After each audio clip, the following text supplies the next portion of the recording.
Capítulo 7. Ser, estar ou parecer borderline. Tudo se assemelha, mas cada coisa tem seu lugar. Antes de começarmos este capítulo, devemos recorrer a um passado nem tão recente em relação à vida de cada indivíduo, mas muito próximo se pensarmos em termos de espécie humana. Indiscutivelmente, somos animais com certo grau de sofisticação. No entanto, nosso cérebro, como o conhecemos hoje na forma Homo sapiens, é um órgão em plena evolução, pois ele só completou 100 mil anos há pouco tempo. Parece muito tempo, mas se compararmos aos dinossauros que habitaram nosso planeta por 160 milhões de anos, concluiremos, sem qualquer esforço mental, que nossa estrutura cérebro-mente ainda se encontra em plena infância na história evolucionária das espécies. Portanto, nosso cérebro ainda é uma obra em andamento e, como tal, está sujeito a adaptações e mudanças que o próprio processo evolutivo trará, algumas positivas e outras nem tanto assim. Como se não bastasse nossas condições de animais submetidos às regras universais da evolução, ainda somos submetidos a diversas transformações biológicas durante todo o processo de desenvolvimento individual que se inicia no momento exato de nossa concepção, ou seja, aquela fração de tempo em que o espermatozoide e o óvulo se encontram e acionam a cascata irreversível da construção de um indivíduo. No momento da concepção, diferenças minúsculas da paisagem de todo o material genético materno e paterno para o novo ser podem gerar e resultar em significativas diferenças no desenvolvimento final do complexo cérebro-mente de cada pessoa.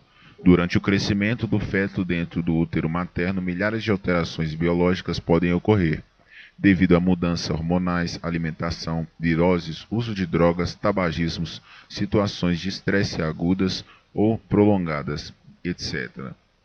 E todas poderão gerar diferenças importantes no funcionamento cerebral futuro de cada indivíduo.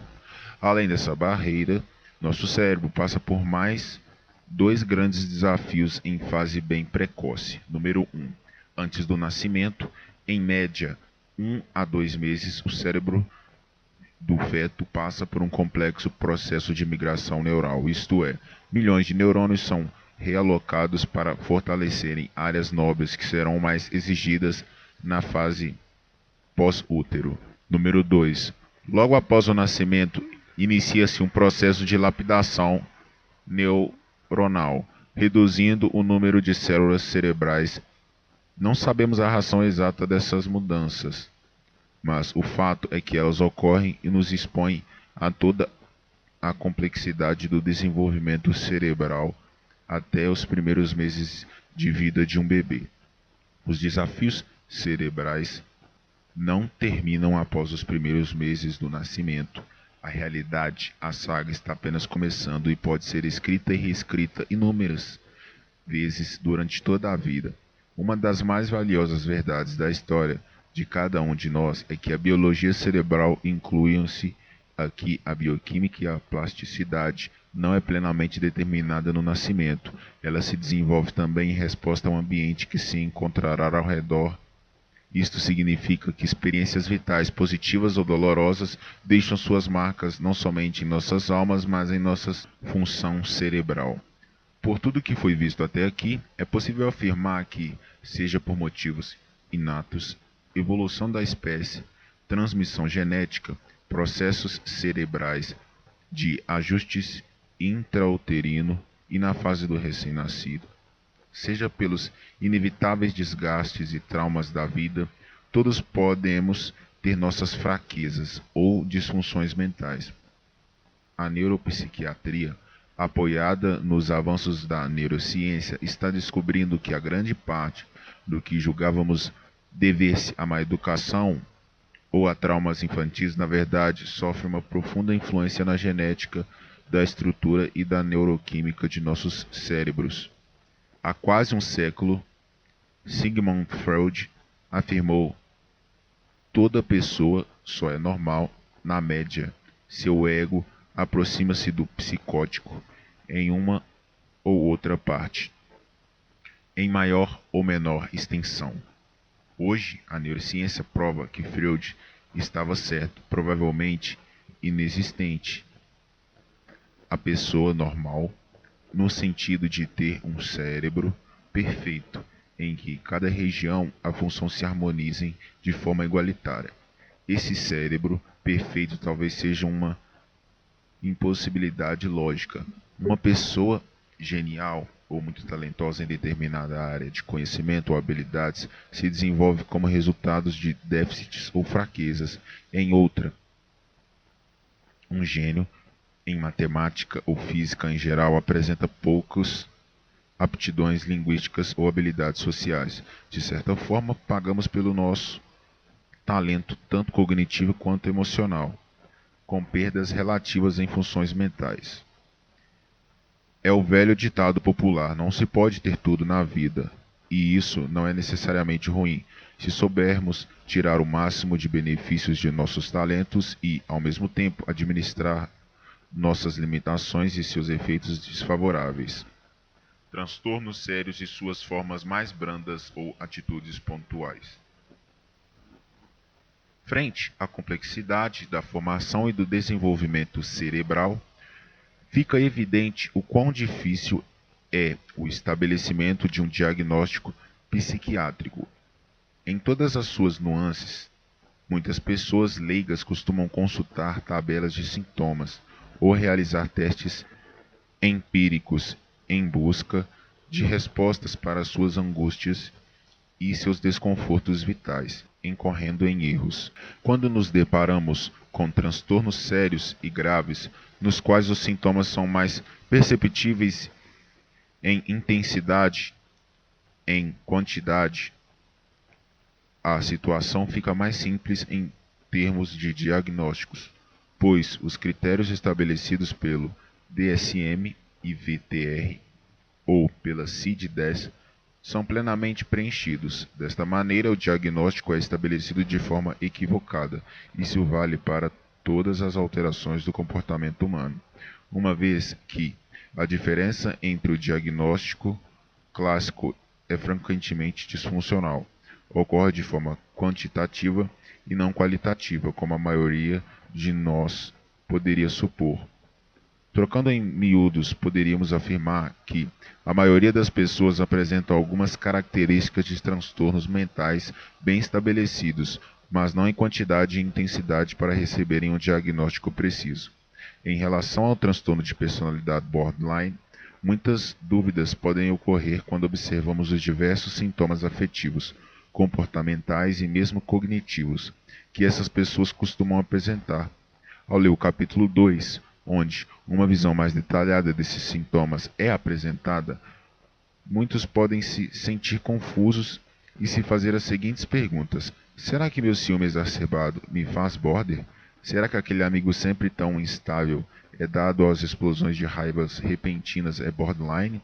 Esses questionamentos são naturais e costumam ocorrer quando percebemos que nós mesmos ou alguém de nosso círculo de convivência íntima se encaixa bem em alguma característica descritas no transtorno de personalidade borderline, mas não em sua maioria. Em alguns casos, inclusive, uma ou outra característica pode ser vista como o contrário do comportamento observado em alguém ou percebido em si mesmo. O transtorno de personalidade borderline varia grandemente em intensidade, nas características e na forma como se manifesta. Isso sem deixar de considerar as variações típicas das faixas etárias. Como observamos nas crianças e nos adolescentes, podemos afirmar que existe uma espécie de espectro borderline que varia em tons e matizes e vão desde o jeito de estar, parecer ou ser borderline, estar border. Eu vou contar para todo mundo, eu vou pichar sua rua, vou bater na sua porta de noite, completamente nua. Quem sabe então assim você repara em mim. Nua. Ana Carolina e Vitor Ramil. O Star Border pode ser facilmente compreendido por qualquer um de nós que já sofreu a dor de um amor desfeito. Nessas horas de frustração afetiva, as pessoas tendem a apresentar humor instável e depressivo, ter acessos de saudade, raiva, mágoa, sentimentos autodepressivos, hipersensibilidade emocional e a sensação de que a vida não tem graça sem nosso amor perdido. É a clássica fossa, a dor de cotovelo ou a deprê do pós-término. Nesse momento de vida, todos experimentam um estado border de ver e sentir a vida. É a fase do muito chocadeira, muita vontade de ficar sem fazer nada, muita música triste, muito pensamento negativo, muita lembrança, muita saudade, muita dor. O estar border sempre se restringe a uma situação na qual nós sentimos rejeitados, fortemente frustrados ou demasiadamente estressados. Passando algum tempo, pouco em geral, tendemos a nos reorganizar e seguir em frente. Um exemplo de uma pessoa em estado border pode ser visto no depoimento de Rosângela, jornalista, 27 anos. Depois de 2 anos vivendo com Carlos, descobri que ele me traiu. Não sabia como agir diante de uma situação que jamais imaginei passar.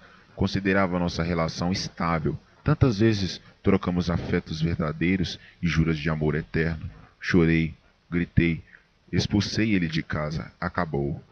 Foram cenas patéticas. Passei meses sem conseguir me concentrar em nada. Chorava todos os dias, ligava para ele, pedia para voltar, batia o telefone, bebia para esquecer, alugava os ouvidos dos amigos. Minhas companhias diárias eram as músicas de amor perdido, de vingança ou apenas tentar lembrar dos tempos bons. Era uma forma de não esquecê-lo. Que dor, meu Deus. Parecer border. Meu vício é você. Meu cigarro é você. Eu te bebo, eu te fumo. Meu erro maior. Eu aceito, eu assumo. Por mais que eu não queira, eu só quero você. Meu vício é você, de Chico Roque e Carlos Cola. O parecer border já implica uma maneira de ser e agir que lembra a personalidade borderline. Mas essas pessoas não preenchem os critérios diagnósticos necessários para serem classificadas como portadoras do transtorno propriamente dito.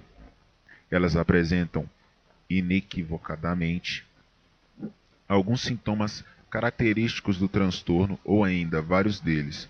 No entanto, a intensidade e a frequência dos mesmos são insuficientes para caracterizar o caso clássico de personalidade borderline.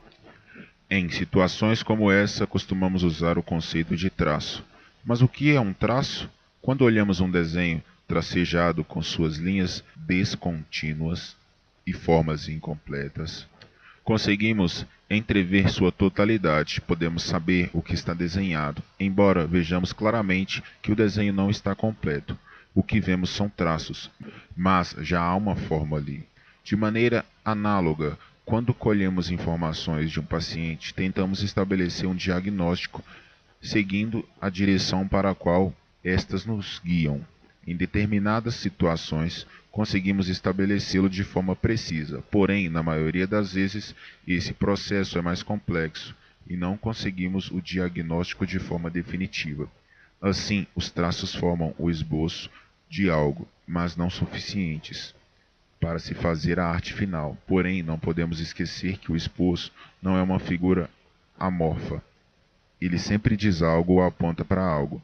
Saber identificar os traços de um transtorno pode ser tão transformador e produtivo como fazer um diagnóstico preciso. As pessoas que procuram ajuda terapêutica em consultórios e ambulatórios psiquiátricos, em sua grande maioria, não podem nem devem ser classificadas em uma categoria diagnóstica pré-estabelecida.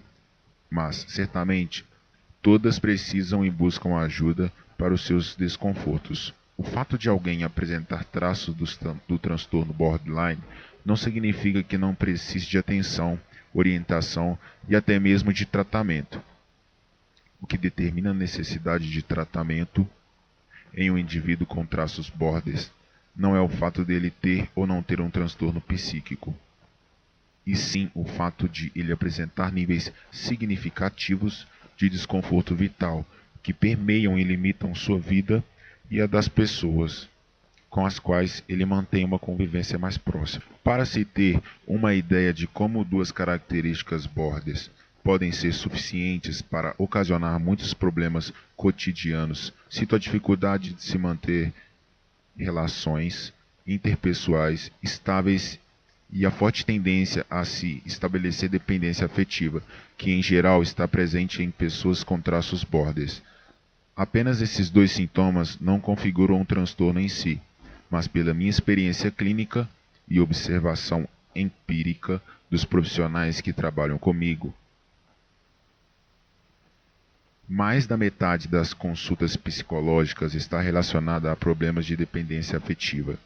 Na maioria dos casos, essas pessoas têm consciência do quanto suas relações são nocivas e procuram ajuda especializada, justamente por não se sentirem capazes de dar um basta na situação. A obstinação em manter uma relação sem cabimento acaba por trazer prejuízos em outros setores da vida dessas pessoas, como o profissional, o social e o familiar. Resultado disso, muito sofrimento, desconforto, baixo rendimento no trabalho, pensamentos obsessivos, desentendimentos e brigas com amigos e familiares. E assim vai ladeira abaixo, a estabilidade vital. Por incrível que pareça, as pessoas que apresentam traços border e não o transtorno clássico costumam manifestar um nível de sofrimento mais elevado que as personalidades borderlines. Isso é mais fácil de entender, já que elas têm níveis de consciência e autoavaliação bem mais expressivos e funcionais que as versões mais completas, isto é, quem sofre do transtorno de personalidade borderline propriamente dito. Dessa forma, a percepção de sucessivas frustrações afetivas e das consequências advindas delas desencadeia sentimento de vergonha, autodepreciação e até quadros depressivos. Em contrapartida, a autopercepção mais eficaz faz com que as pessoas sejam mais suscetíveis a buscar e aceitar ajuda especializada. Por esse aspecto, elas tendem a apresentar ótimos resultados terapêuticos e muitas conseguem alcançar mudanças expressivas em suas vidas. Este comportamento pode ser observado no depoimento de Sandra, uma empresária bem-sucedida de 32 anos, que me procurou depois de muito tempo de sofrimento com seu parceiro. Perdi as contas de quantas vezes ele me abandonou e eu o aceitei de volta. Nós estamos juntos há mais de 6 anos. Ele não trabalha e sei que ainda está comigo só porque eu banco o conforto dele.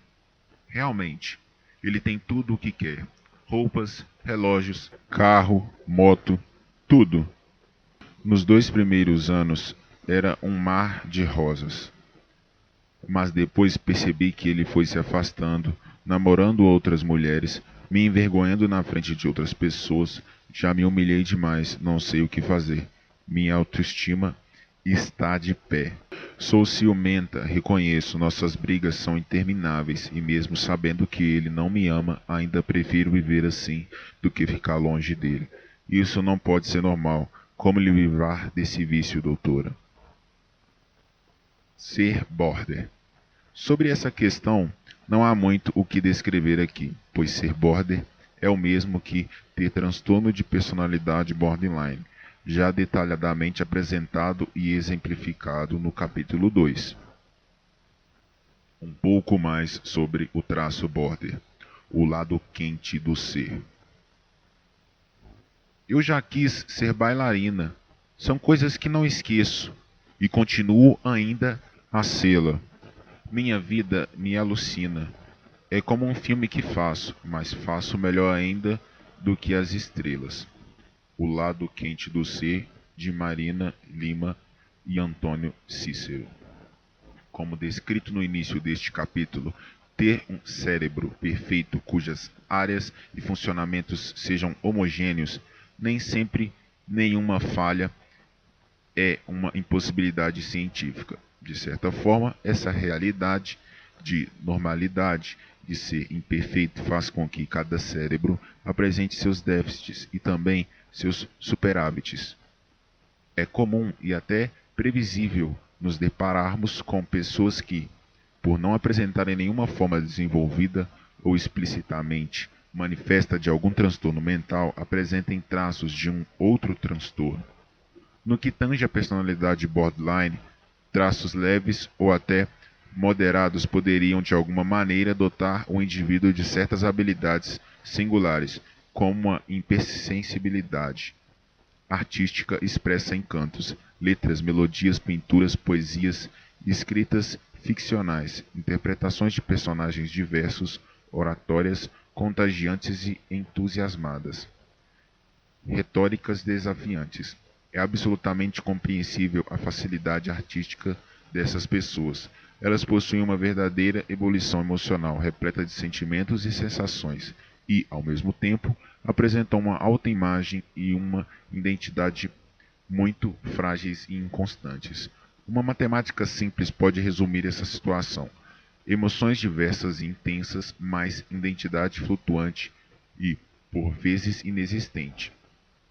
Elevado poder de ser veículo de variadas manifestações artísticas. É bastante comum admirarmos o trabalho de artistas como esse traço de personalidade. Eles conseguem nos despertar emoções tão profundas e intensas que vê-los em ação é entrarmos em contato com sentimentos e sensações que só nós é possível imaginar, pois temos grandes dificuldades de vivenciá-los no dia a dia. A arte produzida dessa forma nos faz transcender o senso comum, e, nesse aspecto, o traço borderline é imbatível. Determinados atores, por exemplo, necessitam de um papel e roteiro traçados, não somente para exercerem suas habilidades inatas de forma plena, mas especialmente para que suas vidas ganhem mais sentido. Na ficção, eles representam e vivenciam intensamente uma história na qual há um começo, meio e fim, algo que muitas vezes não encontram em suas vidas reais, em função de suas identidades fluídas. Cada personagem acaba por se tornar a razão de sua existência e com objetivos roteiro estabelecidos. Quando me refiro a esse aspecto interessante no traço border, não excluo em absoluto os borders legítimos, isto é, aqueles que têm o transtorno clássico. Este também possuem essa tendência artística, até mesmo em graus mais elevados. No entanto, os portadores do transtorno costumam ser tão mais instáveis, intensos e disfuncionais que suas carreiras tendem a ser marcadas não somente pelo brilhantismo de suas performances artísticas, mas também, e infelizmente em alguns casos, até marcados por escândalos, drogas, sexo e rock and roll. Eles fazem trabalhos extraordinários, porém, de forma pontual, suas carreiras são permeadas de atos e baixos profundos tais quais suas vidas afetivas e suas relações interpessoais em geral. No capítulo 9 abordarei alguns desses grandes talentos, instáveis, polêmicos e tão autodestrutivos. Por essas razões, as pessoas com traços borders costumam ter a vida profissional mais estável e, quando construída em cima de um talento artístico testado e reconhecido, os próprios desafios ou dificuldades a serem enfrentados e transcendidos na trajetória elaborativa do indivíduo transformam-se em parâmetros ou guias eficazes para que ele tenha um alicerce básico para sua identidade e sua estabilidade vital. Quando tratamos uma pessoa com traço border, o que fazemos de fato é aumentar seu poder de autoavaliação, dotá-la de mecanismos próprios e eficazes de enfrentar suas disfuncionalidades e conduzi-las ao exercício persistente e desafiador de seus melhores talentos. É como desenvolvêssemos nela o vício positivo e terapêutico de ser e exercer a sua melhor face. Isso cria identidade pessoal, melhora sua autoavaliação e abre caminho para que as relações interpessoais sejam mais estáveis. O desafio de tratar o indivíduo com o transtorno de personalidade borderline clássico é bem maior e árduo, como será visto no capítulo dedicado ao tratamento dos diversos aspectos desse transtorno. No entanto, uma coisa é certa: todo profissional que dedica ao estudo dessa personalidade tem o firme propósito de transformar legítimos borderlines em linhas contínuas e maus esboçadas, traços de si mesmos. Desta forma, eles podem pulsar no ritmo intenso de suas emoções sem ter que sangrar a própria vida. Epígrafe. Preciso acabar logo com isso. Preciso lembrar que eu existo. Que eu existo. Que eu existo. Sentado à beira do caminho, Roberto Carlos, Erasmo Carlos.